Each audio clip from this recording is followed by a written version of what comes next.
వి gold trusted gold buyers మీరు తాకట్టు పెట్టిన బంగారాన్ని విడిపించి ఈ రోజు ఉన్న మార్కెట్ ధరకు కొనబడను.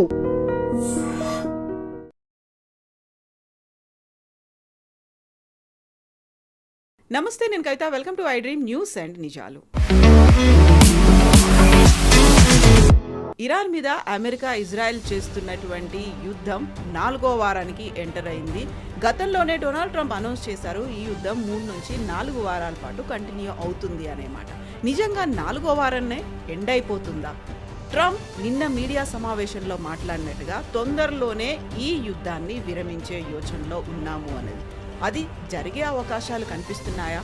మరెందుకు నాటో మీద అలాంటి ఫోర్స్ పెడుతున్నారు? ఒక ఫ్రస్ట్రేషన్ అనేది ట్రంప్లో ఎందుకు కనిపిస్తుంది? మనతో పాటుగా ఉన్నారు సీనియర్ జర్నలిస్ట్ సురేష్ కొచ్చతిల్ గారు. సార్ నమస్తే. సో February 28 ఈ రోజుకు చూసుకుంటే కరెక్ట్గా 3 వీక్స్ కంప్లీట్ అయిపోయింది. 4th వీక్లోకి ఎంటర్ అయిపోయాము. సో 4th వీక్ అంటే ఇక్కడికి ఫుల్ స్టాప్ పడుతుందా? Is it going to continue? ఇది ట్రంప్ కూడా తెలియదు యాక్చువల్లీ. మీకు గుర్తుంటుంది, 2వ వారంలో ఈ ఫస్ట్ టైం నేను ఫినిష్ చేసేస్తాను యుద్ధం అని చెప్పినప్పుడు ఇరాన్ అన్నారు, మీరెట్లా ఫినిష్ చేస్తారు, మేము డిసైడ్ చేయాలన్నారు వాళ్ళు. సో మనం కూడా 2-3 సినారియోస్ చూడాల్సి వస్తుంది. ఇది మొదలైంది ఎప్పుడు, ఇది బంద్ అయింది ఎప్పుడు, బంద్ కావు అంటే ఎప్పుడు ఫినిష్ అవుతుంది అని అంటే అప్పుడు ఆగిపోతుంది యుద్ధం అని.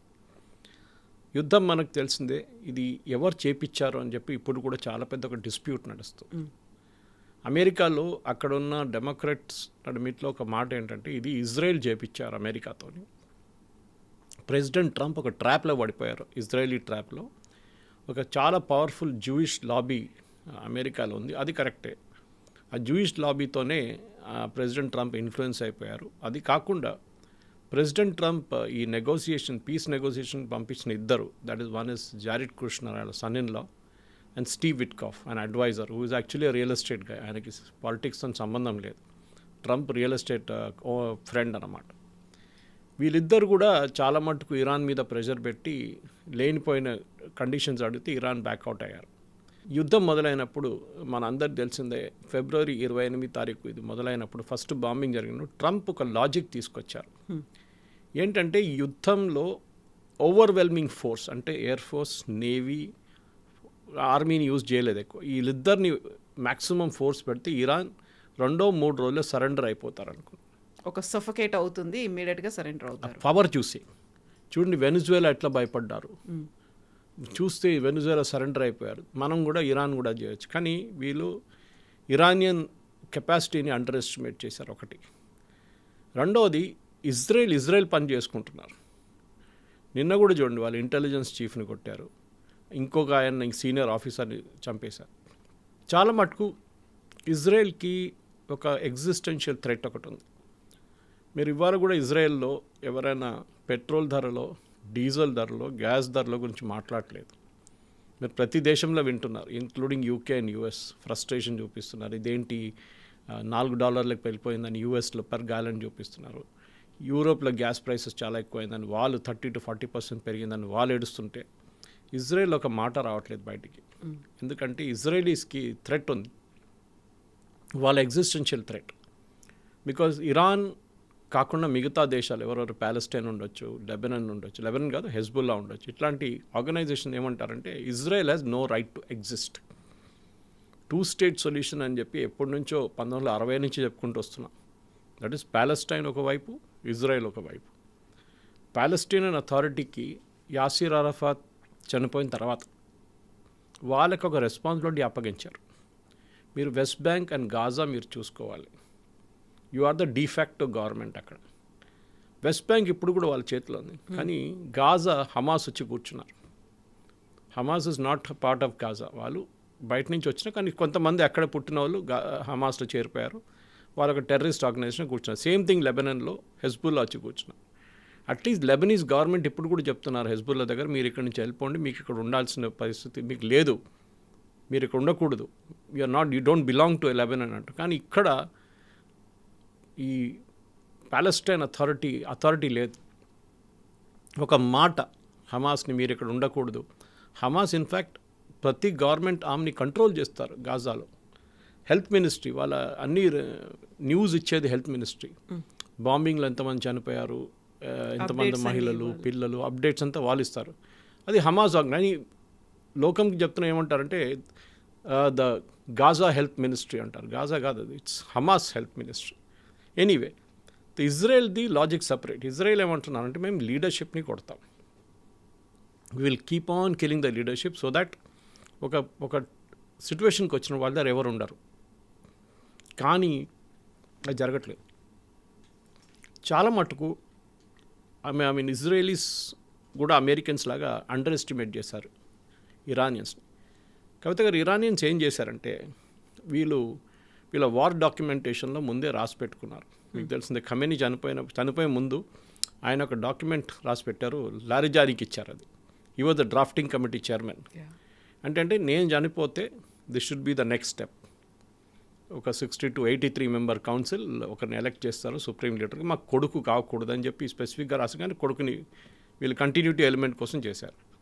అది కాకుండా ప్రతి డిస్ట్రిక్ట్లో డీసెంట్రలైజ్ ఫార్మాట్లో ఒక కమాండర్ ఉంటారు. Iran is really big. దీనికన్నా ముందు కూడా చెప్పాను చూడండి, మీరు యూకే, ఫ్రాన్స్ అండ్ జర్మనీని తీసుకొని జాగ్రఫీ కలిపితే ఇట్స్ ఇరాన్. అంత పెద్ద దేశం అది.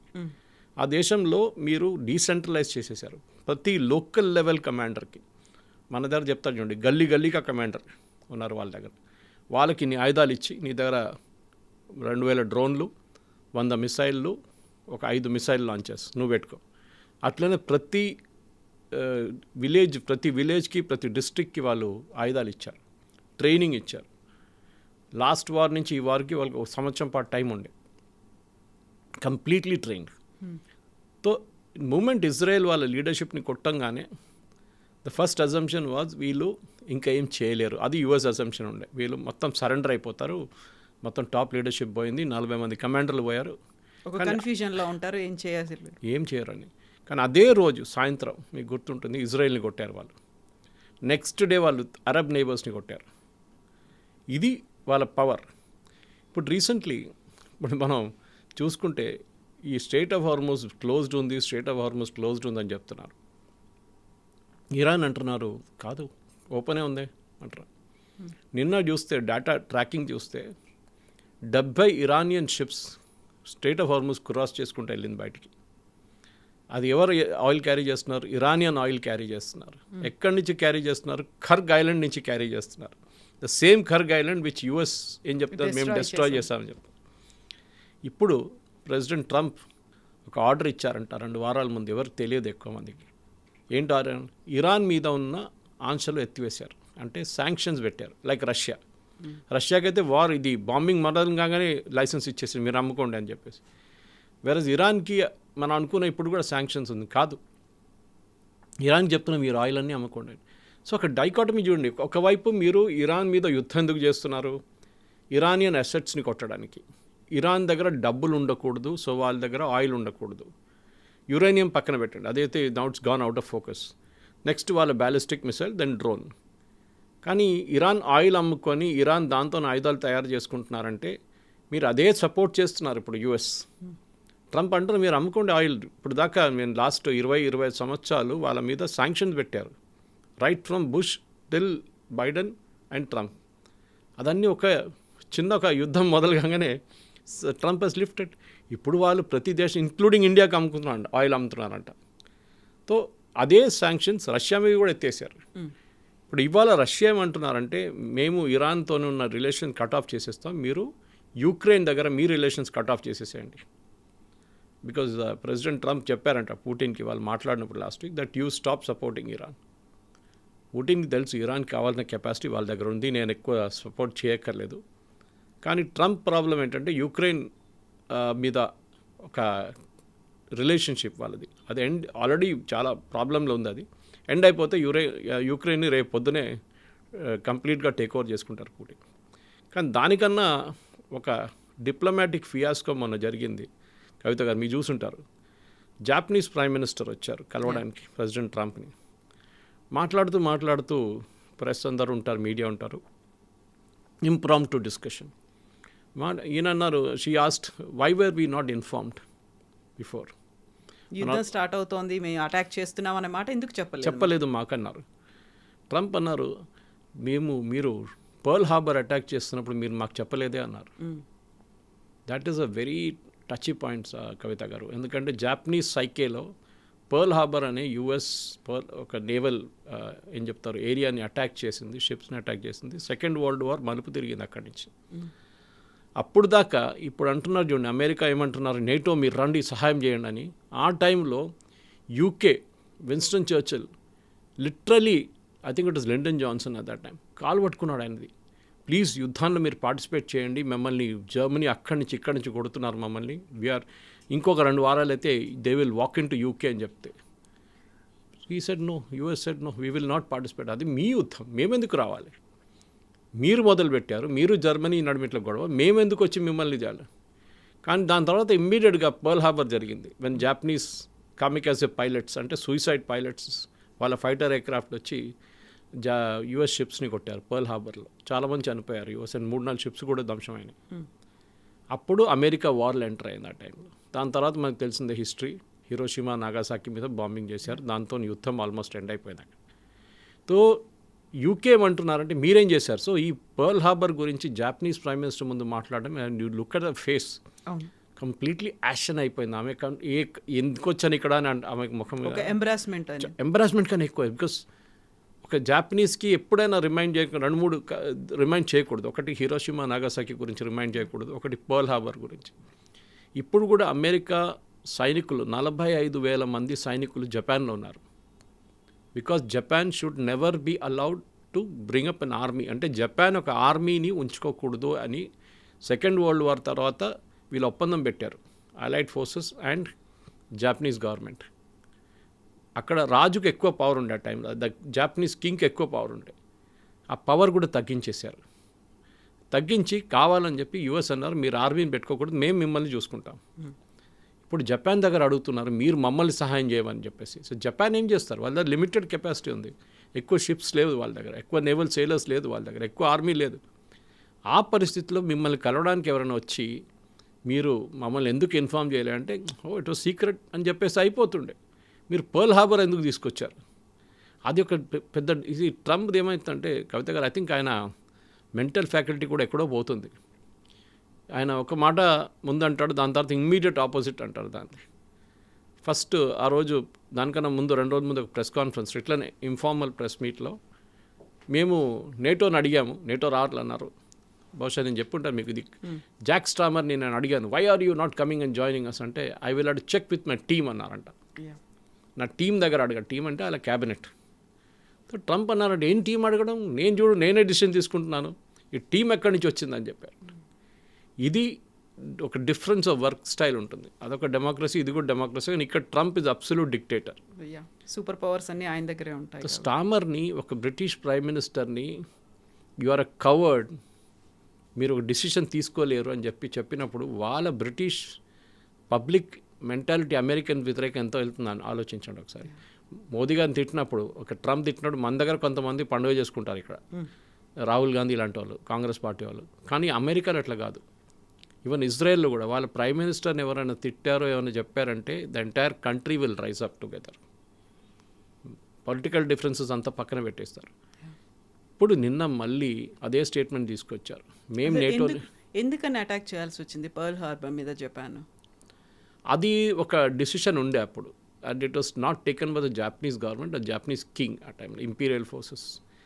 అది ఇటువైపు బర్మా వైపు ఒక క్యాంపెయిన్ నడుస్తున్నప్పుడు కొహిమా దాకా వచ్చారు Japan, Indian national ఆర్మీతో, Subhash చంద్రబోస్తో.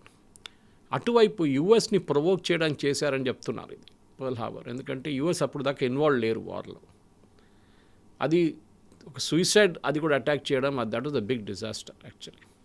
Japanese చేయకుంటే బాగుంటుండే, కానీ దాంట్లో కింగ్ రోల్ ఎక్కువ ఉండే, రాజుల రోల్ ఎక్కువ ఉండే దాంట్లో. అప్పుడున్న జాపనీస్ గవర్నమెంట్ చాలా వీక్ ఇన్ఎఫెక్టివ్ ఉన్నారని చెప్తున్నారు. So pearl harbour was a turning point, second world war, that doubt లేదు. 9/11 గురించి మాట్లాడుతున్నప్పుడు దట్ వాజ్ అనదర్ 9/11 వాళ్ళకి. 9/11 కన్నా ఎన్నో సంవత్సరాల ముందు. సో పర్ల్ హార్బర్ ఇప్పుడున్న పబ్లిక్, ఇప్పుడున్న అమెరికన్ యంగ్స్టర్స్, మన దగ్గర ఉన్న జెన్జీ జనరేషన్ లాంటి వాళ్ళకి తెలియదు ఎక్కువ. వాళ్ళ హిస్టరీ బుక్స్లో ఉంటుంది కానీ నార్మల్గా డిస్కస్ చేయరు దాని గురించి. ఇప్పుడు మన దగ్గర కూడా కొన్ని మేజర్ మూమెంట్స్ అడిగితే, గాంధీ దండయాత్ర గురించో లేకుంటే మిగతా దాని గురించి అడిగితే, ఫ్రీడమ్ మూమెంట్ టైంలో మన యంగ్స్టర్స్కి తెలియదు. కొహిమా వైపు జరిగిన బ్యాటిల్, ఇండియన్ నేషనల్ ఆర్మీతో జరిగిన బ్యాటిల్, బ్రిటిష్ ఆర్మీ, అది కూడా తెలియదు. That first time Indian tricolour ఎగిరించింది నెహ్రూ కాదు, సుభాష్ చంద్రబోస్ అండమాన్స్లో అని చెప్తే అది కూడా చాలామందికి తెలియదు. బిఫోర్ 1947, 1930s అది. ఇట్లాంటి చాలా కారణాలు లేదు. సో జాపనీస్ చేసిన పెద్ద ఒక తప్పు అది. దానికి వాళ్ళకి పాపం they had to pay for it. ఎందుకంటే హిరోషిమా, నాగాసాకి మీద డెకేడ్స్ టుగెదర్ అక్కడ ఇంకేమీ లేదు. అది first time nuclear bomb was used. ఎవరు యాంటిసిపేట్ చేయలేదు. జాపనీస్ మీద చేయాల్సిన అవసరం లేదు ఆ టైంలో. It was a decision. తర్వాత చాలామంది రిగ్రెట్ చేశారు, కానీ అప్పుడు చేయకపోతే బాగుంటుంది. జాపనీస్ కూడా సరెండర్డ్ ఎనీవే. వాళ్ళు బర్మాలో కొన్ని వాళ్ళకి సెట్ బ్యాక్స్ జరిగింది వాళ్ళకి. In fact Japanese entire Asia take over చేసుకున్నారు. Singapore was with them, Burma with them, Indonesia వాళ్ళ దగ్గర ఉండే, మొత్తం సౌత్ ఈస్ట్ ఏషియా మొత్తం వాళ్ళు జస్ట్ అనదర్ 2 వారాలు కాగానే దేవర్ అట్ కొహిమా. ఇంకొక వారం అయితే దేవుడు ఎంటర్డ్ ఇండియా. అది ఉండే వాళ్ళ. కానీ ఇటువైపు చేసిన ఈ తప్పు, అమెరికా వైపు చేసిన తప్పు, that was a decision taken by the Japanese Royals. అదొక పెద్ద మిస్టేక్, తప్పని చెప్పొచ్చు. తప్పు కాదు, ఇట్స్ మేజర్ బ్లండర్. కానీ జాపనీస్ వాళ్ళ పవర్ చూపించారు దాంట్లో, that we can hit you అని చెప్పేసి. ఇప్పుడు దాకా కవిత గారు, అమెరికాలో అమెరికన్ మెయిన్ ల్యాండ్ మీద ఎవ్వరూ దాడి చేయలేదు. 9/11 వాజ్ నాట్ టెక్నికలీ ఆర్మీ, అది ఒక టెర్రర్ అటాక్ ఉండే. కానీ ఫస్ట్ టైం అమెరికా మీద ఒక దేశం వచ్చి మళ్ళీ దాడి చేసింది వాజ్ ఓన్లీ పర్ల్ హార్బర్. అది కూడా అమెరికన్స్కి చాలా పెద్ద ఒక దెబ్బ. ఎందుకంటే వారు ఎప్పుడు బయట కొట్లాడతారు వెళ్ళి, వియట్నాంలో, ఆఫ్ఘనిస్తాన్లో, సుడాన్లో, సొమాలియాలో, ఇప్పుడు చూస్తున్నాం ఇరాక్కి వెళ్ళారు, సిరియాకి వెళ్ళారు, ఈజిప్ట్లో కూడా వాళ్ళు కొన్ని రోజులు ఉన్నారు. Indirectly they participated. ప్రతి చోటకు వాళ్ళు వెళ్తారు, కానీ వాళ్ళ దేశంలో వారు ఎప్పుడు ఏ పోరాటం పెట్టుకోరు. వాళ్ళు they will keep there country చాలా సేఫ్ అదనమాట. సో ఇప్పుడైతే ఈ యుద్ధం 3 వారాలు కంప్లీట్ అయిపోయి 4th వీక్ ఎంటర్ అయిన తర్వాత ఏ దేశం ఎక్కడ ఉంది, ఎవరి వైపు ఉంది అనే దాంతో పాటుగా వాళ్ళ బ్యాక్గ్రౌండ్స్, హిస్టరీలో ఎవరెవరు ఇన్వేట్ చేశారు, ఎవరెవరు అటాక్ చేశారు, ఎవరి వైపు ఆ గతంలో ఉంది. So going back to decades, అక్కడికి మళ్ళీ కొన్ని దశాబ్దాల వెనక్కి వెళ్ళి మళ్ళీ చరిత్రను తవ్వి తీసుకునేటువంటి ప్రయత్నాలు అవుతున్నాయి. దెన్ వాట్ హ్యాపెన్స్ నెక్స్ట్ అనుకుంటే భవిష్యత్తులో ఏం జరుగుతుంది అంటే, ఇప్పుడు యుద్ధాన్ని ఆపడానికి చాలామంది ఆలోచిస్తున్నారు చేయాలని చెప్పేసి. దాంట్లో ట్రంప్ కూడా ఉన్నారు, లేదని చెప్పలేం. కానీ ఇది ఎటువైపు వెళ్తుంది అనేది, ఎవరు కంట్రోల్లో ఉన్నారని ఇప్పుడు ఉంది. ఇప్పుడు ఇజ్రాయెల్ కంట్రోల్లో ఉందా, అమెరికన్ కంట్రోల్లో ఉందా అనేది. అమెరికా దగ్గర ఆఫ్కోర్స్ వాళ్ళ ఆర్మీ మైట్ చాలా పెద్దది. ఇజ్రాయెల్కి ఆయుధాలు ఇచ్చేది కూడా అమెరికానే, దాంట్లో డౌట్ లేదు. మొన్న ఈ గ్యాస్ ఫీల్డ్స్ మీద అటాక్ చేసినప్పుడు ప్రెసిడెంట్ ట్రంప్ ఒక స్టేట్మెంట్ ఇచ్చారు, మీకు గుర్తుంటుంది. నాకు తెలియకుండా వీళ్ళు బాంబింగ్ చేశారు, పర్మిషన్ తీసుకోకుండానే అటాక్ అయింది. ఎస్, ఇది ఎందుకు చేశారు అదొక పెద్ద ఇష్యూ ఉండే. ఎందుకంటే మనం ఇప్పుడు జాపనీస్ గురించి మాట్లాడుతున్నప్పుడు కూడా ఈ ఆయిల్ గురించే ఉండే అప్పుడు కూడా గొడవ. In fact that is the main thing. ఈ ఆయిల్ రిసోర్సెస్ గురించి ఈ చాలా మటుకు యుఎస్ ఫ్లీట్ జాపనీస్ దగ్గర ఉన్న ఆయిల్ సీజ్ చేయడానికి ట్రై చేశారు. మీరు అడిగిన ఇప్పుడు కూడా ఆయిల్ గొడవనే నడుస్తుంది చాలా మటుకు. That is why Pearl Harbor ఎందుకు జరిగిందంటే it was a battle for oil at the end of the day. ఎందుకంటే బ్రిటిష్ అప్పుడు జపాన్ వాళ్ళు ఆక్యుపై చేసుకున్న, నేను చెప్పాను చూడండి, ఇండో చైనా అటువైపు. అప్పుడు యుఎస్ ఏం చేశారంటే వీళ్ళ అసెట్స్ మొత్తం ఫ్రీజ్ చేసేసారు. History is repeating it self. మళ్ళీ మనం ఎప్పుడు అంటాం, first time it's a tragedy, second time it's a comedy అంటారు. హిస్టరీ రిపీట్ అయింది. అదే జాపనీస్తో జరిగిన గొడవ మీరు సడన్గా రిమైండ్ చేశారు పర్ల్ హార్బర్ గురించి, ఇట్స్ గుడ్ థింగ్. అదే ఇప్పుడు కూడా నడుస్తుంది. సో ఈ ఆయిల్ గురించిన గొడవకి ఎవరు ఆపుతారంటే, మొన్న జరిగిన అటాక్లో ఖతార్ మీద జరిగిన attack was one of the massive attack. వాళ్ళు ఇప్పుడు అంగీకరిస్తున్నారు మినిమం 5 సంవత్సరాలు పడుతుంది వాళ్ళకి రికవర్ కావడానికి. అండ్ వాళ్ళకి 80% వాళ్ళ రెవెన్యూ దీని నుంచి వస్తుండే, గ్యాస్ నుంచి. వాళ్ళకి ఇప్పుడు ఏమి ఉండదు. అఫ్కోర్స్ వాళ్ళ అసెట్స్ చాలా ఉందనుకోండి, వాళ్ళ పాపులేషన్ 4 లక్షల మందే. మన దగ్గర ఒక జిహెచ్ఎంసీ వార్డులో దానికన్నా ఎక్కువ మంది ఉంటారు. సో అక్కడున్న నాన్ రెసిడెంట్స్ ఎక్కువ మంది ఉంటారు, ఎక్స్పాట్రియేట్స్. ఖతార్ మీద కొట్టిన తప్పలో ప్రెసిడెంట్ ట్రంప్ అన్నారు, నెటన్యాహుని పిలిచి పబ్లిక్లీ అడ్మానిష్డ్ హిమ్, అంటే ఎందుకు చేశారని అడిగారు. అండ్ నెక్స్ట్ డే నెతన్యాహు అన్నారు, we will not do any more bombing. So Israel వైపు వాళ్ళు ఇప్పుడు కాన్సన్ట్రేట్ చేస్తున్న లెబనన్ మీద. సౌత్ లెబనన్ వాళ్ళు కంప్లీట్గా టేక్ ఓవర్ చేయడానికి ట్రై చేస్తున్నారు. అదే టైంలో మొన్న కూడా అక్కడ 4 IRGC కమాండర్స్ని చంపారు ఇజ్రాయెల్. అంటే వీళ్ళు అక్కడ ఉన్నారు ఇప్పుడు కూడా. ఇరానియన్స్ మనం అనుకుంటాం ఇరాన్లో ఉన్నారు, ఇక్కడ కూడా ఉన్నారు, వాళ్ళు అక్కడ కూడా చేరుకున్నారు వాళ్ళు. సో అక్కడ ఏం నడుస్తుంది అనేది ఇజ్రాయెల్కి ఇప్పుడు చాలామందికి వాళ్ళ కాన్సన్ట్రేషన్ అంతా లెబనాన్ మీద ఉంది. అప్పుడప్పుడు వెళ్ళి ఇరాన్ మీద ఒక బాంబు వేసి వచ్చేస్తారు, ఎవరినో ఒకటి చంపేస్తారు వాళ్ళు. And they are very specific. వాళ్ళు ఒక టార్గెట్ని హిట్ చేయట్లేదు, వాళ్ళు ఒక జనరల్ టార్గెట్ని హిట్ చేయట్లేదు, వాళ్ళు హై వాల్యూ టార్గెట్స్ని కొడుతున్నారు.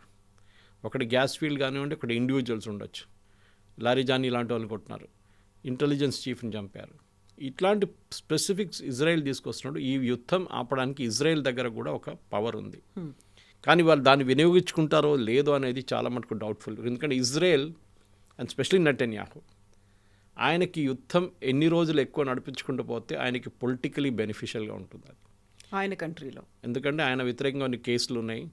అది కాకుండా ఈ యుద్ధం మొదలైన తర్వాత నుంచి చాలామంది ఆయన ప్రశ్నిస్తున్నారు, October 7th ఎందుకు జరిగింది, was there and intelligence failure, army ఎందుకు రియాక్ట్ కాలేదు ఆ టైంలో, మనం ఇంత ట్రైనింగ్ ఇచ్చిన తర్వాత కూడా ఆ రోజు సభతో ఉన్నప్పుడు కూడా మన దగ్గర మనకు తెలుసు వీళ్ళు అటాక్ చేయవచ్చు అన్నప్పుడు ఎందుకు చేయలేదని చెప్పి చాలా ప్రశ్నలు నడుస్తున్నాయి.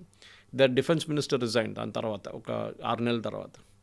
ఇంకా ఈ వార్ అయినాక మనం డిస్కషన్ తీసుకుందామని నెట్నే ఒక అష్యూరెన్స్ ఇచ్చారు. అప్పుడు we will have a full fledged enquiry, ముందు యుద్ధం ఫినిష్ కానివ్వండి అని.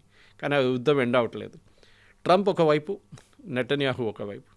అరబ్ కంట్రీస్ వీళ్ళకు కూడా దీంట్లో స్టేక్ ఉంది. ఇప్పుడు చెప్పండి చూడండి, ఖతార్ స్టేట్ చూడండి, నిన్న సౌదీ అరేబియా మీద కొట్టారు, రిఫైనరీ మీద. సో ప్రతి చోట వాళ్ళ ఎకనామిక్ రెవెన్యూ ఎక్కడి నుంచి వస్తుందో దాన్ని కొడుతున్నారు. ఇరాన్, UAE మీద మనకు తెలిసిందే, వాళ్ళు టూరిజం మీద కొట్టారు, అంటే వాళ్ళ ఎయిర్పోర్ట్ కానివ్వండి, పామ్ జుమరియా కానీ హోటల్స్ మీద కొడుతున్నారు.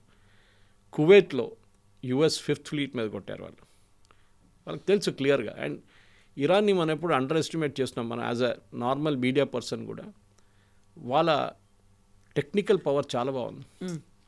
మనం మొన్న కూడా మాట్లాడుకున్నప్పుడు అన్నాం, సౌదీ అరేబియా ఒక బ్యాక్ టువర్డ్ రెడ్ సీ ఒక బ్యాక్ డోర్ పోర్ట్ పెట్టుకున్నారు. అక్కడ యాన్బు అని చెప్పి పోర్ట్ ఉంది. అక్కడి నుంచి ప్రతిరోజు 5 మిలియన్ బ్యారెల్స్ ట్రాన్స్పోర్ట్ చేసే ఒక పైప్ లైన్ ఉంది, 4 ఫీటు డయామీటర్ ఉన్న పైప్ అని చెప్పాం. ఆ పైప్ దగ్గర మొన్న రాత్రి అటాక్ జరిగింది, ఇరాన్ కొట్టారు. అంటే వాళ్ళ ఇంటీరియర్ ఐలాండ్ నుంచి కొట్టారు. అది it would have travelled minimum 2000 kilometres ఆ మిసైల్. అండ్ స్పెసిఫిక్గా కరెక్ట్గా వచ్చే స్పాట్లో కొట్టింది. నిన్న జెరూసలం మీద ఒక అటాక్ జరిగింది, మీరు చూసుంటారు. అఫ్కోర్స్ ఫ్రాగ్మెంట్స్ పడింది అంటున్నారు ఇజ్రాయెల్, కానీ జెరూసలం మీద చేస్తున్నారు, which is almost again 2500 kilometres. అంటే వాళ్ళ దగ్గర ఇప్పుడు కూడా బ్యాలిస్టిక్ మిసైల్ చాలా క్లారిటీతో కొడుతున్నారు, చాలా పర్ఫెక్షన్తో కొడుతున్నారు. సో వాళ్ళకి యుద్ధం ఆపడానికి ఇరాన్కి ఇప్పుడు ఒక ఏం చెప్తారు ఇన్సెంటివ్ ఏం లేదు. వాళ్ళకు సూసైడ్ మెంటాలిటీలో వెళ్ళిపోతున్నాం, మేమైతే పోతాం మిమ్మల్ని కూడా తీసుకుపోతాం తోడని చెప్పేసి. అరబ్ కంట్రీస్కి యుద్ధం ఆపాలని ఉంది, కానీ ఎవరు ఆపుతారు, ఎవరు ఇనిషియేటివ్ తీసుకుంటారు, దాట్స్ అ క్వశ్చన్. ఇనిషియేటివ్ తీసుకుంటే మీరు ఇరాన్ కన్నా వీక్ అయిపోతారని ఒక నోషన్ ఉంది, నోషన్ డెఫినెట్గా వస్తుంది. ఇంత పెద్ద సౌదీ అరేబియా భయపడుతున్నారు ఇరాన్ని అని చెప్పేసి. మీరు కువైత్, ఖతార్, ఇంత ఫైనాన్షియలీ పవర్ఫుల్ ఉన్న ఖతార్ ఇరాన్ని భయపడుతున్నారు. అండ్ టుమారో ఇరాన్ పిలిచే మేము ఎప్పుడు కావాలంటే మిమ్మల్ని కొడతాం, అది గుర్తుపెట్టుకోండి మీరు.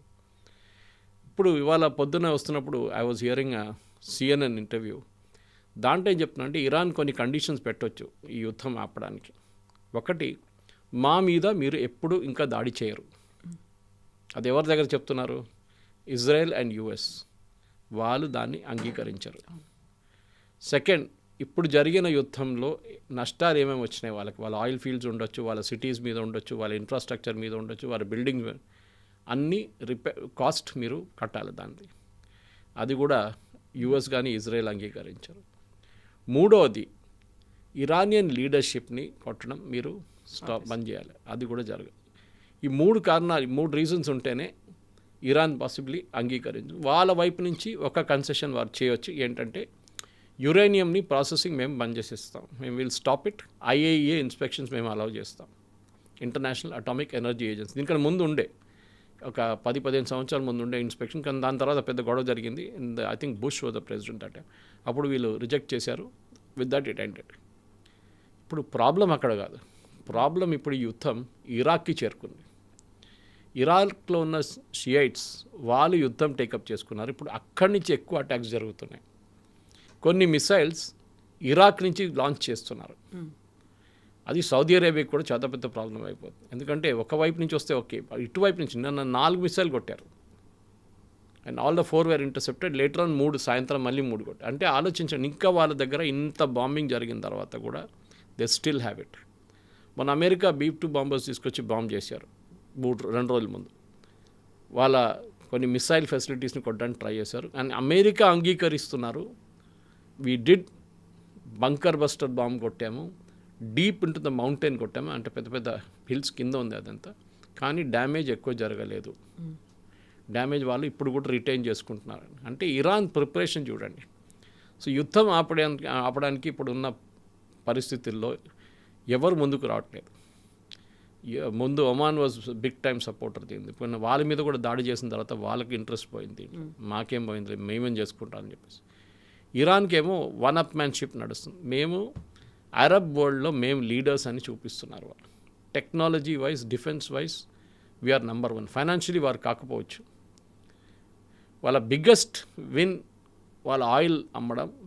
ప్రెసిడెంట్ ట్రంప్ సంతకం పెట్టి అప్రూవ్ చేశారు. దాట్ ఇస్ ఐ థింక్ చాలామంది మన దగ్గర ఉన్న పొలిటికల్ అనలిస్ట్ కూడా, మన దగ్గర ఉన్న ఎకనామిక్ అనలిస్ట్ కూడా ఇది అర్థం చేసుకుంటలేరు. ఎందుకని ఇది చాలా పెద్ద ఒక విక్టరీ ఇరాన్కి. పుటిన్ ఎట్లా అలౌ చేశారో, ఫస్ట్ ఏం చెప్పారు, ఫ్లోటింగ్ ఆయిల్ మీరు తీసుకోవచ్చు అన్నారు. అంటే షిప్స్లో ఫ్లోట్ చేస్తున్న ఆయిల్ ఉన్నాయి, అది చాలా ఒక 60-70 షిప్స్ ఉన్నాయి, దాని నుంచి మీరు now he has given a blanket thing Putin దగ్గర, మీరు ఎవ్వరు కావాలంటే అమ్మేసుకోండి ఆయిల్ అని చెప్పేసి. America at the same time వాళ్ళేమంటున్నారంటే, వాళ్ళ కాంగ్రెస్ దగ్గర వెళ్ళి మాకు $200 బిలియన్ కావాలి ఈ యుద్ధం ఇంకా నడిపించుకుంటూ వెళ్ళాలంటే. $200 బిలియన్. ఒక వారంలో వాళ్ళు మొన్న ఖర్చు పెట్టింది $12 బిలియన్. అంటే 200 బిలియన్ అంటే వాళ్ళు you can estimate the time gaps. ఎంత టైం తీసుకొని ఇంకా యుద్ధం చేయాలని ఉంది వాళ్ళకి. చాలా క్లియర్. 8 వారాలు ఉండొచ్చు, 12 వారాలు కూడా ఉండొచ్చు. యుద్ధం అంత ఈజీగా ఆగదు. ఆగుతుంది డెఫినెట్గా. ఎక్కడ ఏ రోజు వీళ్ళందరూ ఈగో నుంచి కిందకి దిగొస్తారో, సారీ అని చెప్పి వీళ్ళు ఆపుతారో, ఆ రోజు యుద్ధం ఆగుతుంది. కానీ ఎవ్వరూ దానికి రెడీగా లేరు. ప్రెసిడెంట్ ట్రంప్ లేరు. ఇప్పుడు వాళ్ళ వైపు నుంచి 3 షిప్స్ వస్తున్నాయి with marine expeditionary force sailors. వాళ్ళని ఎట్లా వాడుకుంటారో మనకు తెలియదు. వన్ థాట్ ప్రాసెస్ వాజ్ వాళ్ళని ఖర్గ్ ఐలాండ్లో పంపించి ఖర్గ్ ఐలాండ్ మీద కూర్చోబెడతారు, క్యాప్చర్. అంత ఈజీ కాదు. ఇరాన్ ఇమ్మీడియట్గా ఖర్గ్ ఐలాండ్ మీద అటాక్స్ లాంచ్ చేస్తారు, దాంట్లో డౌట్ లేదు. ఈ బోట్లో తీసుకెళ్ళాలి కదా వీళ్ళు, దాన్ని ఫస్ట్ అటాక్ చేస్తారు. స్ట్రెయిట్ ఆఫ్ హార్ముజ్లో ప్రెసిడెంట్ ట్రంప్ అంటున్నారు 7 దేశాలు కలిసి వస్తున్నారు, మేము అందరు కలిసి దాన్ని పెట్రోలింగ్ చేస్తామండి. అది కూడా ఇట్స్ నాన్ స్టార్టర్. ఒక స్పెసిఫిక్ ప్రపోజల్ ఏం రావట్లేదు, ఏదో జనరల్ ట్రంప్ మాట్లాడుతున్నారు. బహుశా నేను అనుకుంటాను ఇప్పుడు ఈద్ అయిపోయింది నిన్న గల్ఫ్లో, ఇంకా 2-3 రోజుల తర్వాత వాళ్ళు బ్యాక్ ఇన్ యాక్షన్ వచ్చినప్పుడు యుద్ధం ఎటువైపున వెళ్ళొచ్చు. రెజ్యూనేట్ అవ్వచ్చు, లేదు డ్రాప్ అవ్వచ్చు. సరే ఇంత దాకా వచ్చాం కదా మనం మాట్లాడదామని చెప్పేసి. కానీ దానికి ఎవరైనా ఒక స్టేట్స్మెంట్ లాంటి మనుషులు కావాల్సి వస్తుంది. యుఎన్ అయితే దే ఆర్ ఫెయిల్డ్. నేను చెప్పాను చూడండి, UN is totally failed in the role. వాళ్ళు ఎవరు అంగీకరించరు. మళ్ళీ ఒమాన్ లేకుంటే ఇంకేదైనా దేశం దీనికి కొంచెం ఇనిషియేటివ్ తీసుకొని వస్తే బహుశా ఆ టైంలో నెగోసియేషన్ స్టార్ట్ అవుతుంది. కానీ if UK gets in to it, ఇప్పుడు నేను ఇవాళ రాత్రి అండ్ ఇవాళ పొద్దున 2 వార్నింగ్లు ఇచ్చారు ఇరాన్. యూకే గిట్ట దీంట్లో వస్తే, if you come to patrol strait of Hormuz, మీ అసెట్స్ని యూకేలో మేము కొడతామని చెప్పి. And possibly after second world war first time UK మీద దాడి జరగబోతుంది ఈస్ట్ ఫ్రంట్. ఆల్రెడీ ఒక బాంబింగ్ అయితే జరిగింది మొన్న మిడిల్సెక్స్ ఆ ఏరియాలో. ఇది ఇంకోటి కూడా ఇరాన్ మళ్ళీ మొదలు పెడతారు యూకే వైపు. అందరు భయపడుతున్నారు. Nobody wants to get in to it. Japanese కూడా, ఇంత దూరం ఉన్న జాపనీస్ వాళ్ళు కూడా 10 సార్లు ఆలోచిస్తున్నారు మేము దీనికి వెళ్ళాలన్నా వద్దా అని చెప్పేసి. చూద్దాం. ఎందుకంటే యుఎస్ బాడీ లాంగ్వేజ్ కూడా చాలా మారింది. లాస్ట్ ఒక 2 రోజుల్లో చూస్తే కొంచెం క్వైట్ అండ్ డౌన్ అయిపోయారు వాళ్ళు.